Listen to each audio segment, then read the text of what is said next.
The social media embargo for The Acolyte is lifted and the first reviews are in. We're going to sift through the good and the bad, break it down, and attempt to read between the lines.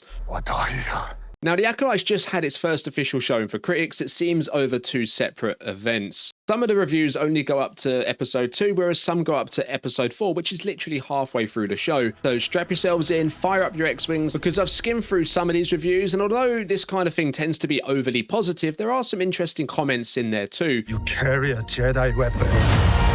You are no Jedi. Before we jump in, if you enjoyed today's video, make sure you leave a thumbs up on it. And if you want to join in on the fun, then remember to subscribe to the channel too. Now, without further ado, let's get into the first reviews for The Acolyte. Jedi are being murdered. I didn't do it! Please believe me!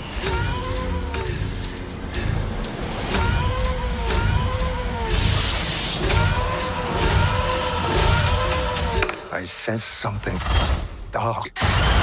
Okay, so the first review's coming in from Perry Nemiroff. They go on to say, I've seen 4 episodes of The Acolyte and thus far, it's a very big winner. The cast of characters, the heavy emphasis on practical effects, the stunts, how they're exploring what it means to be a Force user and how the Jedi Order operates, it's all working quite well for me. Amala Stenberg is the headliner a story like this needs. She's got her hands full with this one, and she soars tackling the challenge. I could also watch her command the screen during fight scenes for hours. The precision and grace with which May fights makes the combat exhilarating to watch, but also function as beats that speak to who she is and how she chooses to operate in a given moment. Alright, so they're essentially saying that The Acolyte's hitting as hard as a Wookiee on a bad day. Then they go on to say they've got a stellar cast of characters and they're bringing a realness with the practical effects, which is a big positive. Previous Star Wars shows have been criticised for their over-reliance on the volume, although The Acolyte does have a record-breaking budget, so that certainly helps. Okay, so the second review is coming in from Shabazz. They go on to say, Star Wars The Acolyte is a mixed bag. As a big fan of the High Republic era, I found the story intriguing, but it takes some time to gain momentum. Every moment with Carrie-Anne Moss is a highlight. She truly kicks ass. Alright, so right off the bat, this review's not that positive. It's suggesting that there's some pacing issues, at least at the start of the show, but it does gain momentum. It doesn't say how many episodes they've seen, so we're not sure if it gained momentum for them in the first 2 episodes or the first 4, which, as I say, is literally halfway through the show. Daniel Baptista of the Movie Podcast, DBAPS, which is actually quite a cool name. Star Wars The Acolyte is filled with mystery and darkness that delves deep into new and diverse depths of the galaxy. I've seen 4 episodes and dig the sinister story it's steadily setting up. Big potential in this era. Carrie-Anne Moss with a lightsaber doing force fu is perfection. Alright, interestingly, this review is actually from the same podcast as the last review. So the last review must have saw 4 episodes as well.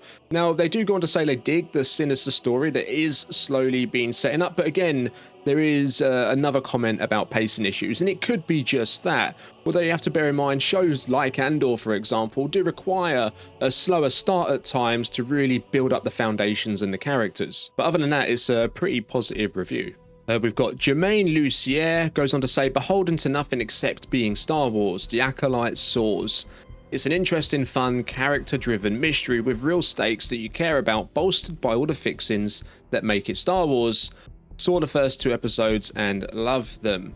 Now, they've actually highlighted an element of the show that I'm really looking forward to myself here, and that's how the show's really on its own. Let's think, the whole Skywalker saga takes place in a relatively short amount of time, 67 years. Whereas The Acolyte is 100 years before episode 1. So all of the events we see in the movies haven't taken place yet.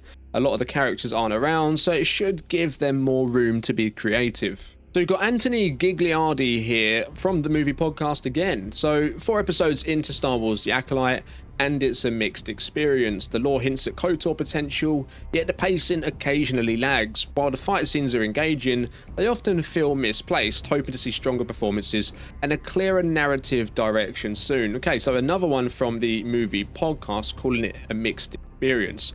Now, they do reference KOTOR here, which is interesting. The showrunner actually mentioned the Knights of the Old Republic being some kind of an inspiration for this show. They had that in mind. Fight scenes are engaging, which is good to hear. But again, there's more talk of pace. Now, bear in mind, all of the comments about pacing so far have come from the same podcast, so let's see what's next. Now, we've got Nancy Wang Yen. The Acolyte 2 episode premiere was so much fun. Lee Jang Jae's performance was so good, and Manny Chiquinto was hilarious. I also liked Amanda Stenberg as the lead. Despite borrowing a costume, I am not a Star Wars fan, but you don't need to be one yourself to enjoy this series. The good words to say about Lee Jang-jae's performance as Master Soul. Got some humour going on in there with Manager Kinto. Seems like Amanda Stenberg's commanding the screen with the poise of a seasoned X-Wing pilot. Seems you don't need to be a Star Wars fan to enjoy it. That's exactly what Lucasfilm want. They want the casual viewers to enjoy it as well as the diehards. Otherwise, how's the fan base ever going to grow? So a good positive one, we move on. So we got Brad Whipple Braddington. The first 2 episodes of The Acolyte are so good. Lays a lot of groundwork for the rest of the season, but there's still so much more to uncover. Performances are top notch, yay close-ups, and Michael Abel's prequel-esque score took home the cake for me. Now we've also got James Burns, 4 episodes in and we're hooked on The Acolyte. Great world building and good to see practical sets and effects being used in full force. Standout performances from the cast, especially Amanda Stenberg. Looking forward to more Star Wars stories in this era. Okay, so straight off the bat, 2 very positive reviews right there. They go on to say that the episodes are hitting and they're laying down the foundations for the story that's to come. Now, we even get a mention here of the score, which was something I was thinking about myself. Of course, we had a really good score in the Ahsoka show, but it's a new guy that's came in for this, so it's good to see some positivity around that. Now we've got Coffee with Kenobi. I've seen the first 4 episodes of The Acolyte. First episode was slightly underwhelming, but each one gets progressively better. The cast has nice chemistry and the stunt work, fight, choreography is brilliant. I'm not yet sold, but I'm hopeful for what comes next. Okay, now this one's a little bit of a mixed bag. They've seen 4 episodes, which is a lot. And to be honest, I don't think they've ever shown 4 episodes early before with a live action Star Wars show. First episode not great, but it does get better. Positives are similar to what we've seen already, they're just not sold on it at the moment. I do think this is probably the most genuine review out of the bag. Big Star Wars fan, obviously, given the username, not being overly positive just to get an invite back, but at the same time still hopeful on where the story goes. We've got Geordie Pobleeds. He was at the Acolyte premiere and saw its first 2 episodes. No spoilers here, but I will say it's proof you can cure franchise fatigue with genre-based storytelling. So far, it feels like a murder mystery mixed with mystical elements, and just like that, my fatigue is cured. Okay, so to be honest, this is probably a really nice review to leave on. To say that the first 2 episodes have cured his franchise fatigue is a big statement, but it also suggests that he hasn't been digging what Star Wars has been putting out lately, like some of the fans out there. So it's a real positive. Overall, the reviews are pretty positive. Of course, you've got some comments in there about pacing, which ultimately is good. It gives us a clearer picture of what we're walking into.